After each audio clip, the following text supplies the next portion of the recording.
talvez tivesse sido diferente. Mas ao mesmo tempo eu tinha medo, eu tinha receio de usar a palavra Mega Man, usar o nome Mega Man nas minhas propagandas. Mas depois eu descobri que isso tudo é balela, todo mundo usa, sai trailer à torta e direito falando assim, igual Mega Man, beleza. Então foi uma coisa a aprender que a indústria aceita esse tipo de comparação, até porque eles cunharam um gênero, Mega Man cunhou um gênero, Metroid cunhou um gênero. Então você pode usar isso com uma certa maleabilidade. O que deu errado na nossa campanha do Kickstarter? Se alguém aqui jogou o jogo, vocês não vão reconhecer esses personagens. Porque eles tiveram que ser cortados, justamente por causa do fluxo de ideias dos nossos backers.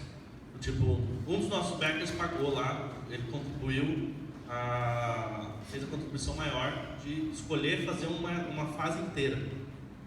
Então, a gente basicamente jogou esse personagem fora para fazer o personagem dele. Isso foi bem legal, porque a gente acabou fazendo um vínculo com aquela pessoa no específico, mas é um aprendizado para mais para trás, mais para frente, que é nem sempre o tanto que o cara me contribuiu, valeu a pena ter feito 1/6 do meu jogo, 1/8 do meu jogo, em função dele. Né? Então, uma coisinha a aprender, que no fim das contas acabou matando esses dois personagens. Acho que essa é a última coisa que deu errado, que a gente teve alguns problemas no som. O som do nosso jogo foi feito por um estúdio de som focado para filmes. E eles estavam longe do nosso desenvolvimento. Eles estavam longe do nosso dia a dia, das nossas discussões de como esse personagem funciona, como essa mecânica funciona, como esse monstro aqui funciona. Pô, uma vez eu lembro de mandar para ele assim, faz o som desse kobold aqui. O kobold é um bichinho, um lagartinho pequenininho, faz...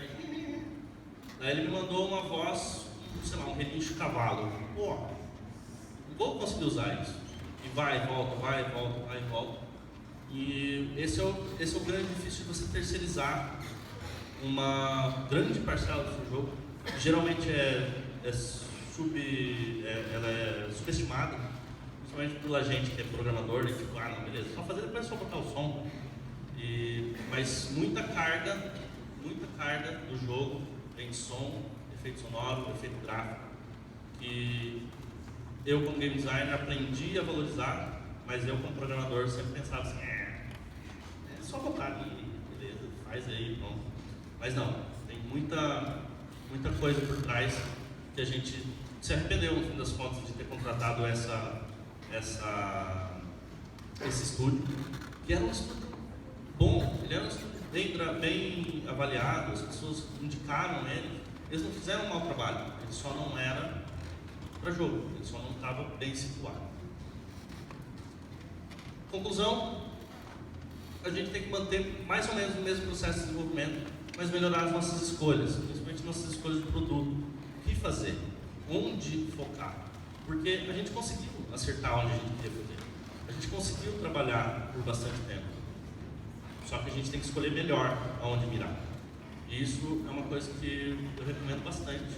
Principalmente se você vai no seu primeiro projeto, uma coisa que você queira que floresça, você tem que pensar no mercado. Você tem que pensar onde você está atingindo. E por fim, testar. Tá? Isso vale para todos os softwares, basicamente. Tem que testar, não pode deixar passar algum problema de usuário, algum problema de bug que vai te perder, vai te custar um usuário, vai te custar um jogador. Porque o cara vai chegar lá, travei na primeira fase, ele não vai voltar no seu jogo, ele não vai voltar no seu software, sabe? Ele vai barrar, ele tem 500 outros para testar. Então, você tem que fazer todos esses testes, tem que fazer todo esse pente fino antes de disponibilizar para as pessoas.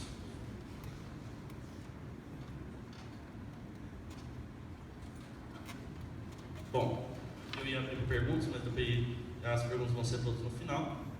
E é isso aí.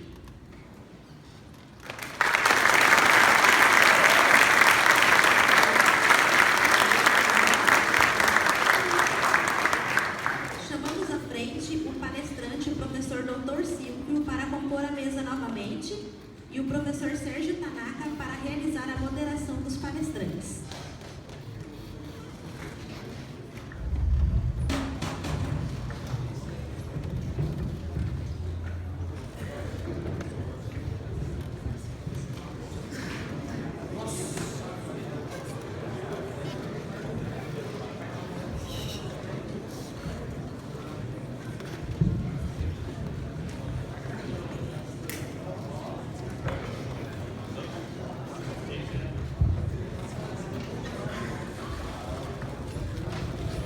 Pessoal, quem vai fazer pergunta vai ganhar os brindes aí, ó.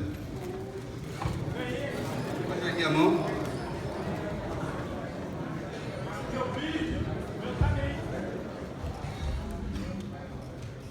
Boa noite, agradeço aos palestrantes, ao professor da casa, e a gente está muito contente com a presença dos dois. Eu tenho uma pergunta para cada um, mas vou fazer de cada vez, dar chance para o pessoal também. E para emendar no tema aqui, né, depois sobre o professor Silvio, eu tenho interesse em saber do Kickstarter. O que você acha? Ainda é viável? Ainda funciona? Mudou alguma coisa de quando vocês participaram para agora? E se no fim das contas valeu a pena, porque você falou que levou 1 mês e meio ou 2 e ganhou $20 mil, valeu a pena, né? Esse dinheiro era melhor ter trabalhado, entendeu? Mais ou menos isso. Bom, o Kickstarter ele veio perdendo a força, né, por bastante tempo. Assim, ele era muito forte no começo dele, muito forte mesmo. Ele dava uma oportunidade muito grande para independentes fazerem um projeto dos sonhos, assim. E devido à entrada de empresas grandes, que eram relativamente mais confiáveis, ele tirou essa característica de ser boa para jogo independente. No fim das contas, para a gente valeu bastante a pena, porque ele pagou basicamente tudo que estava fora do nosso salário, mas foi exclusivamente porque o dólar estava muito caro. A gente conseguiu pegar uma época onde o dólar estava bom para a gente, e se tivesse sido outra época, talvez não tivesse valido a pena. Mas eu acho que a tendência do financiamento coletivo é diminuir um pouco, né? Perder um pouco a coisa, justamente porque tem gente que falha, tem gente que rouba dinheiro, tem gente que gasta e não entrega nada. Então vai perdendo a credibilidade. Mas uma vez que você conseguiu fazer e entregou, aquelas pessoas estão conquistadas. Entende? Então você já tem uma base de pessoas para trabalhar e só vai aumentando. Né? Então no fim valeu bastante a pena. Você fez 2 perguntas, uma para ele. Você tinha feito uma para o professor Silvio, então para o professor Silvio também. Eu tenho um interesse, né, não é a minha área de especialidade, mas eu tenho um interesse grande nesse tema que você tratou. E eu até já sugeri uns 3 anos seguidos para algum aluno fazer uma pesquisa de TCC comigo de processamento de linguagem natural. Então, vou fazer igual um parlamentar aqui e fazer uma pergunta imbuída, né? 2 em 1. A primeira é, como que eu procuro para pesquisar? Porque eu e o meu aluno, nós sentamos lá, fomos no I3E, na ACM, e a gente procurava processamento de linguagem natural, e eu só achava artigo da década de 80, quando muito 95. Eu acho que deve ter mudado assim, o termo, né, os nomes, algoritmo, e nós não conseguimos identificar. E a segunda é que eu queria saber a sua opinião de um projeto um pouco mais político, de você avaliar uma pesquisa para um algoritmo que avalia o contrato de uso de software, as EULAs, né, em inglês, contrato de uso para saber o quão invasivo a privacidade do usuário é. Que é um problema que eu gosto muito disso, né? É óbvio, eu sou muito ligado à computação, gosto muito, mas eu tenho uma preocupação enorme de privacidade, internet das coisas, né? Tudo ligado. E eu gostaria de usar a inteligência artificial a favor da gente também, não só para ficar capturando e segmentando usuários. Ok, bom, processamento de linguagem natural. Hoje em dia ele está gourmetizado como mineração de texto, text mining. Então, procure por text mining, você gourmetizou o processamento de linguagem natural. Uma questão interessante é o seguinte, o processamento de linguagem natural hoje é um termo usado muito pelos países de língua não inglesa, porque nós ainda não evoluímos nosso processamento de linguagem natural ainda.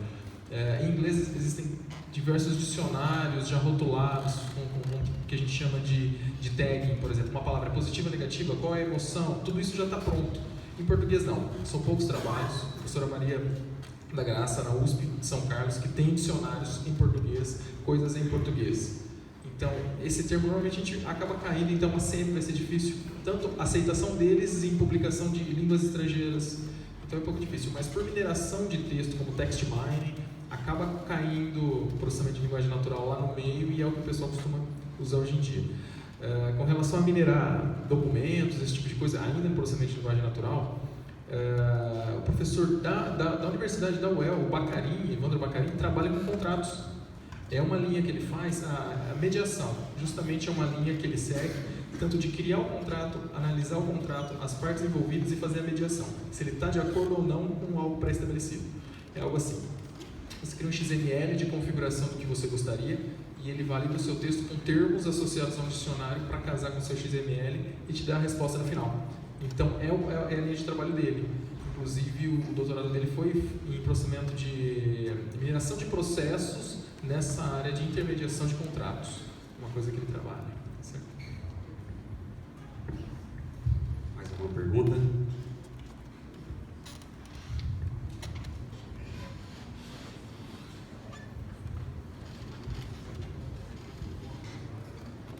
Eu queria saber sobre inteligência artificial e, bom, já está claro que isso vai estar cada vez mais presente no nosso futuro, daqui para frente. O que eu queria saber é o que você acha que vai ser o maior benefício, como é que ela vai ser mais utilizada assim, pelo consumidor de tecnologia no dia a dia. Olha, é a mesma história da internet. Uns vão usar para o bem, outros vão usar para o mal. Com relação ao benefício, é que ela auxilia, eu acho que é o resumo, ela consegue usufruir de todo o volume de dados que a gente gera. Eu costumo falar para os alunos o seguinte, hoje você costuma colocar seu aparelho móvel, seu celular, vinculados a um serviço de upload de fotografia, de backup de foto. Você nem se dá conta daquelas fotos que deram errado, mas foram tão rápidas inseridas naquele sistema, Dropbox, Google Drive, etc e tal, que a tua foto que saiu desfocada já fez o backup, já está gravado em 2, 3 máquinas que compartilham aquele recurso. Você não tem poder hoje, nem tempo, para conseguir filtrar. Quem não sofre disso? Tirou a foto, antes de você conseguir remover, ela já fez o upload, já está compartilhada, dependendo do lugar. E aí a gente vai ter que usar a inteligência artificial para ajudar a gente a lidar com esses recursos. Entendeu? Porque a velocidade está muito grande, as informações têm um volume muito maior do que a gente espera e consegue lidar. Então eu vejo por esse lado, mas obviamente sempre tem aquele outro lado que vai lidar de maneira nociva, tanto para a sociedade, com finalidades de extrair outras informações, muitas vezes fraudar muitas coisas, sempre tem esse tipo de coisa. Mas eu vejo assim, a velocidade tanto de comunicação quanto de processamento evoluiu e a gente não vai conseguir lidar dessa maneira com todos esses recursos. A gente vai precisar dela para ajudar a gente a diminuir ou melhorar o desempenho das tarefas que a gente realiza. Certo? Era isso que você queria saber? Acho que ele ergueu a mão primeiro, ele depois passa para o Roberto.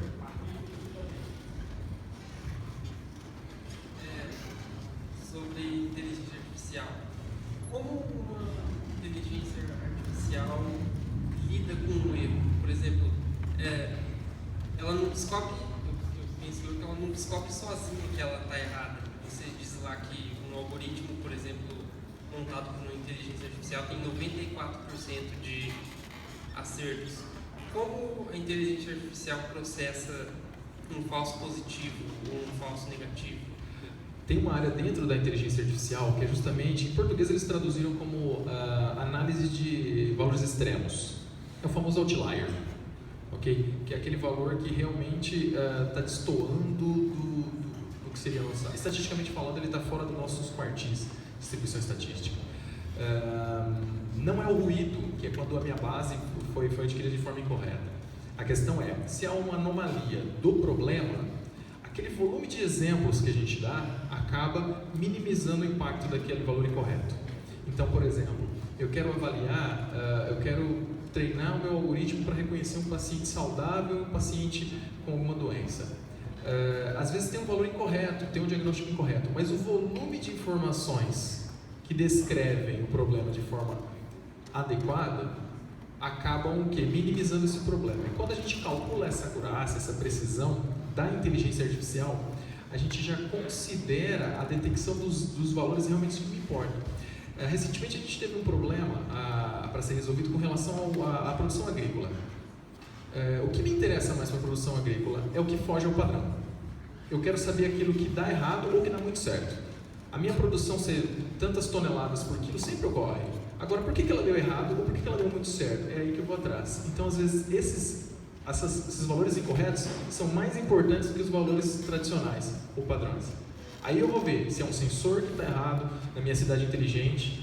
Por que ele marcou tanta velocidade? Opa, será que alguém passou lá ou ele está incorreto? Opa, alguém passou com uma velocidade a mais, então lá é um local que eu devo observar. Então a gente não trata realmente como valores errados. Às vezes aquilo é mais importante para a gente aprender sobre o problema do que realmente todo o contexto. Se for mesmo um problema de sensor ou descrição, o volume de dados usado para treinamento minimiza aquele erro ou ruído.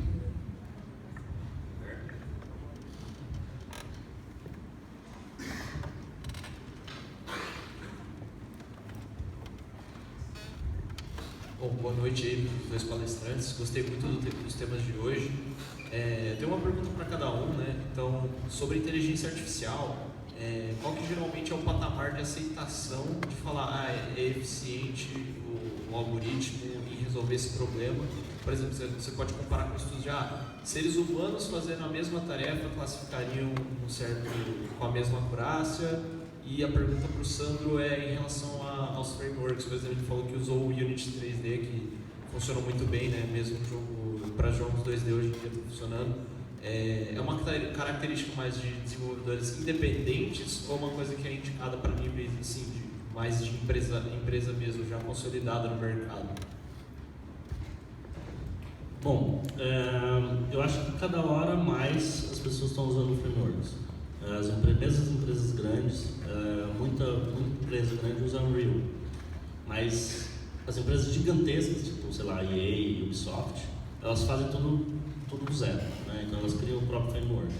Mas empresas grandes, médias e pequenas, Unreal, Unity, tudo vai usar algo já consolidado. Bom, com relação a quão bom é a minha IA, depende do problema. Vamos lá, análise de sentimento, comentei com vocês, 65%, 67%. Quem bater 70% está apto a ter um trabalho divulgado, está apto a ter a sua aceitabilidade pelo mercado. Agora vamos pensar em um problema mais próximo. Tem um doutorado que eu oriento, que é justamente análise de qualidade de carne. Como é feito isso hoje? O ser humano usa uma série de equipamentos, colorímetro, pHmetro, analisador de textura, capacidade de retenção de água, exame de laboratório. 100% de acurácia. Exame de laboratório 2 a 3 semanas, colorímetro horas, pHmetro segundos, análise de textura horas. Com a máquina e a imagem daquela carne, a gente consegue 93%. O que compensa mais? 93% em alguns segundos, usando 2 medidas instantâneas, ou as 3 semanas para bater 100. Aí é um outro viés que a gente tem que considerar. Às vezes o volume de carne, o volume de amostras que estão passando na linha de produção, a máquina consegue avaliar 100 amostras por segundo em um frame. O ser humano consegue uma a cada 10 minutos para fazer as análises, coletando as análises, esperando todo aquele processo. Então é o viés, eu perco 7 segundos, 10 segundos, vamos pegar uma câmera com baixa resolução, 10 segundos que a gente 10% que é o que a gente faz com 90% de acurácia. Mas naquele volume de amostras e o custo disso tudo ser um software que não precisa de treinamento, não precisa de equipamento, reposição, substâncias químicas que deterioram com o tempo, formação de um determinado profissional, não estou falando que eu vou substituí-lo, eu estou falando que é uma outra realidade. O que eles fazem? Pega por amostragem uma em 100 e faz uma análise, a gente consegue analisar 100 segundos.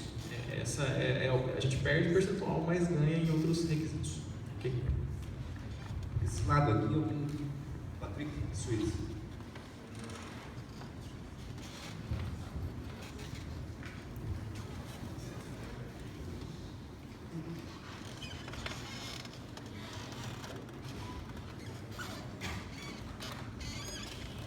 A pergunta é para o Sandro aí da Party Game.